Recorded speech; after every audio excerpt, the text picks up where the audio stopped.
আমাদের দলের সর্বজন শ্রদ্ধেয় সভাপতি সুব্রত বক্সী আছেন, আমি তাকে কয়েকটি কথা বলার জন্য অনুরোধ করছি। তারপরে আজকে শঙ্কর মালাকার দীর্ঘদিনের কংগ্রেস নেতা, আজকে তৃণমূল কংগ্রেসে জয়েন করেছেন, তিনি তার বক্তব্য রাখবেন। তারপরে আপনাদের যা জিজ্ঞাসা আছে তিনি উত্তর দেবেন।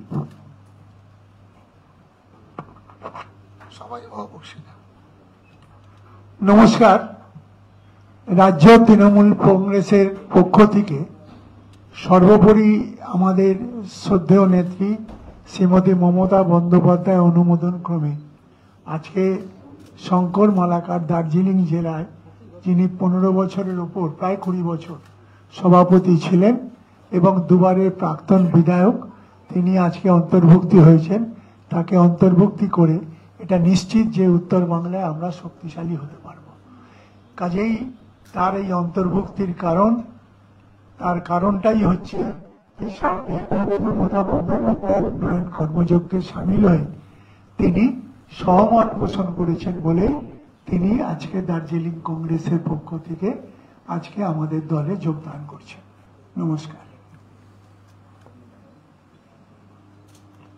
এবার কেন তিনি দীর্ঘদিন কংগ্রেসে ছিলেন, কংগ্রেস ছেড়ে কেন আজকে মমতা ব্যানার্জির আদর্শ অনুপ্রাণিত হয়ে কেন আজকে তিনি মমতা বন্দ্যোপাধ্যায়ের উন্নয়ন যজ্ঞে সামিল হন, তিনি তার বক্তব্য রাখবেন। প্রাক্তন বিধায়ক, দার্জিলিং জেলার 20 বছরের কংগ্রেসের সভাপতি, 15 বছরের এআইসিসির মেম্বার, 15 বছরের উত্তরবঙ্গের অবজারভার শঙ্কর মালাকার। আপনাদের সবাইকে নমস্কার। 2014 সাল থেকে বিজেপি যখন কেন্দ্রে ক্ষমতায় আসে, তারপর উত্তরবঙ্গ নিয়ে যে ছাড়খাড় করছে, একদিকে কামতাপুরী রাজ্যের লোভ দেখানো হচ্ছে, একদিকে গোর্খাল্যান্ডের লোভ দেখানো হচ্ছে, একদিকে উত্তরবঙ্গের আলাদা রাজ্যের লোভ দেখানো হচ্ছে। বিজেপি দীর্ঘদিন ধরে উত্তরবঙ্গের সহজ সরল মানুষগুলোকে এই ধরনের লোভ দেখিয়ে ছাড়খাড় করছে। আমি মনে করি বিজেপির সাথে লড়াই করতে গেলে কংগ্রেস থেকে হবে না, একমাত্র মমতা বন্দ্যোপাধ্যায়ের নেতৃত্বে তৃণমূল কংগ্রেস উত্তরবঙ্গে যে ছাড়খাড় করছে বিজেপি, তার বিরুদ্ধে লড়াই করতে পারবে। এক। দুই হচ্ছে, আমি মনে করি আমি 10 বছর বিধায়ক ছিলাম, বিরোধী দলে ছিলাম, মানুষের কোনো সেবা করতে পারিনি, মানুষের কোনো পরিষেবা দিতে পারিনি। আমি মনে করি আমার অভিজ্ঞতার মধ্যে দিয়ে যে শাসক দলে না থাকলে মানুষকে কোনো পরিষেবা দেওয়া যায় না এবং মানুষের থেকে বিচ্ছিন্ন হয়ে যাচ্ছে। তাই আমি মনে করি মমতা ব্যানার্জি সারা বাংলা এবং উত্তরবঙ্গের যে উন্নয়নের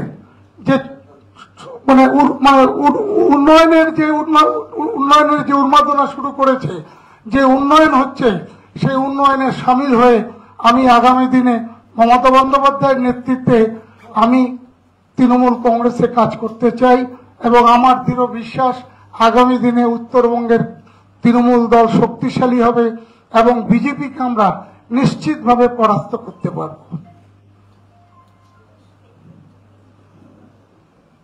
এবার আপনাদের যদি কোনো প্রশ্ন থাকে এক এক করে করতে পারেন।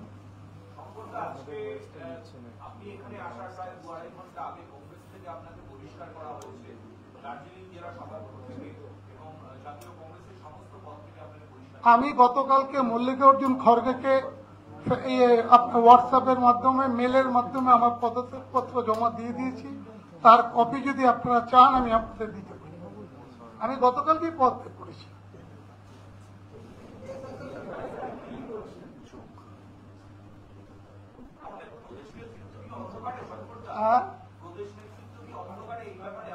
আমার অন্ধকারে থাকার কোনো ব্যাপার নয়। আমি মনে করি অযোগ্য প্রদেশ কংগ্রেস, এই প্রদেশ কংগ্রেসকে দিয়ে পশ্চিমবাংলায় কোনো রাজনৈতিক দলের সাথে লড়াই করার মতো দক্ষতা, যোগ্যতা বর্তমান প্রদেশ নেতৃত্বের নাই এবং আমি মনে করি একমাত্র মমতা বন্দ্যোপাধ্যায়ের নেতৃত্বে পশ্চিমবাংলাকে আগামী দিনে আরো এগিয়ে নিয়ে যাওয়া যাবে।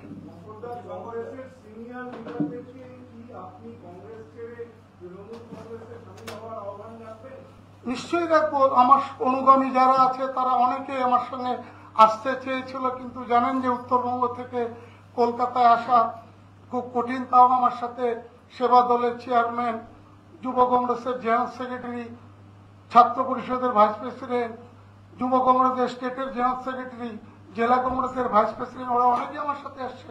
পরবর্তীতে আরো অনেকেই যোগদান করবে। আমার দৃঢ় বিশ্বাস আগামী দিনে মাটিগাড়া নকশালবাড়ি বিধানসভা কেন্দ্রে আমরা বিজেপিকে পরাস্ত করবই করব।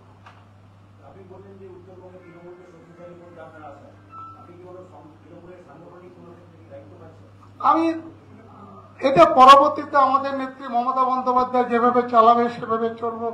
আমি 15 বছর উত্তরবঙ্গের অবজারভার, উত্তরবঙ্গের মাটি আমি চিনি। আমি জানি উত্তরবঙ্গের জন্য মমতা বন্দ্যোপাধ্যায় যে কাজ শুরু করেছে, যে কর্মযজ্ঞ শুরু করেছে, তাকে টক্কর নেওয়ার ক্ষমতা আগামী দিনে আর কারোর থাকবে না।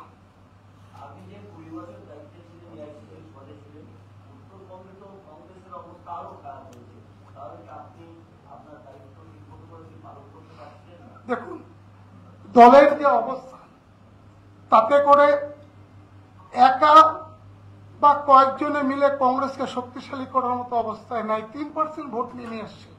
এই বাস্তব সত্যটাকে অস্বীকার করার তো কোনো কারণ নাই। 3% ভোট দিয়ে তো কাউকে হারানো যাবে না। এবং এই 3% ভোট আজকে নতুন নয়, দীর্ঘদিন থেকে। এক সময় ছিল কংগ্রেস শক্তিশালী, এখনো উত্তরবঙ্গে কিছু কিছু জায়গায় কংগ্রেস শক্তিশালী আছে, কিন্তু সর্বত্র আমাদের ভোট 3%।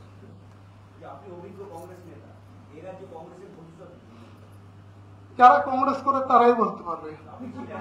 এতদিন ছিলাম আমি তো কোনো ভালো দিক দেখছি না। গত কয়েক বছর ধরে আমি লক্ষ্য করছি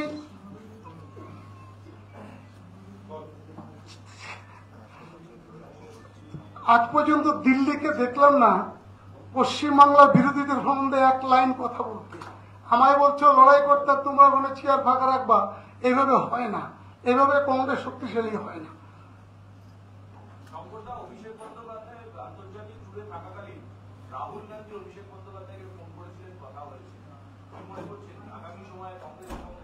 দেখুন, ইন্ডিয়া জোটের তো একটা ভূমিকা আছে।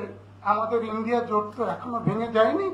ইন্ডিয়া জোটের সঙ্গে সম্পর্ক এখনো মমতা বন্দ্যোপাধ্যায়, অভিষেক বন্দ্যোপাধ্যায়ের সম্পর্ক খুবই ভালো, বিশেষ করে রাহুল গান্ধী, সোনিয়া গান্ধীর সাথে, যেটা আমি দেখেছি।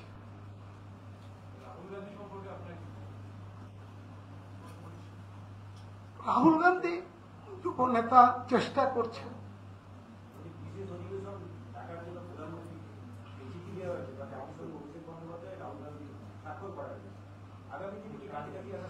উচিত উচিত দেখুন, আজকে উনি জয়েন করছেন। আমাদের দল রয়েছে, দলনেত্রী রয়েছে, দলের সাধারণ সম্পাদক রয়েছে, রাজ্য সভাপতি রয়েছে। এটা দলীয় স্তরে কোথায় কি হবে সেটা সিনিয়র নেতৃত্বরা ঠিক করবে।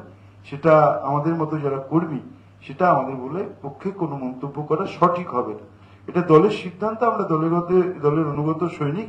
দল যা সিদ্ধান্ত নেবে আমরা সেটাই মেনে নিতে পারি।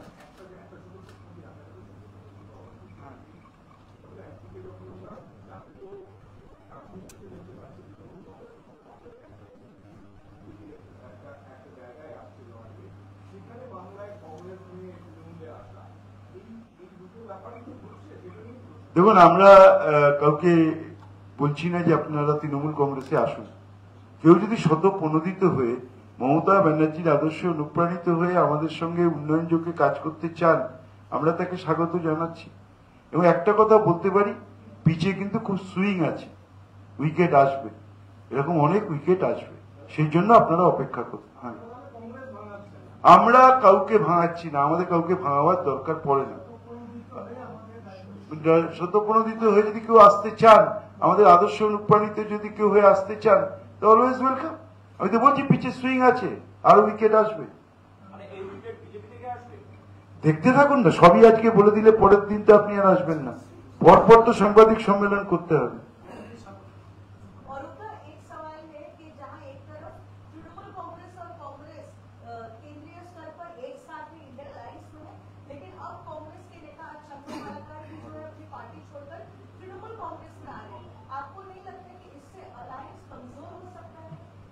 मेरे ख्याल आज तक किसी के साथ तृणमूल कांग्रेस का कोई अलायंस है नहीं। तृणमूल कांग्रेस अकेला ही, ममता बनर्जी अकेला ही 100 में 100 है। हम लोग खुद अपने बलबूत पर ही लड़ रहे हैं बीजेपी के अगेंस्ट में। हमारे साथ जो आने चाहता है आ सकता है, जो लीडर का इच्छा हुआ वो तृणमूल कांग्रेस में आया, और ऊपर में क्या होगा क्या नहीं होगा उसमें पार्टी बताएंगे, वो बताने का हिम्मत हमारा नहीं है, हम लोगों का नहीं है। थैंक यू वेरी मच সবাইকে।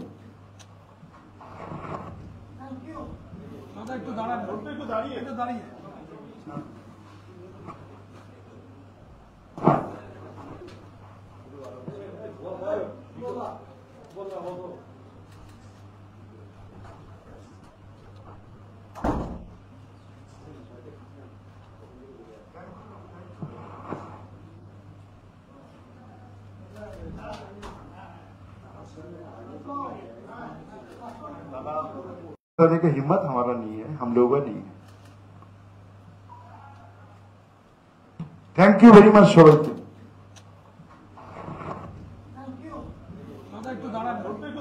দাঁড়িয়ে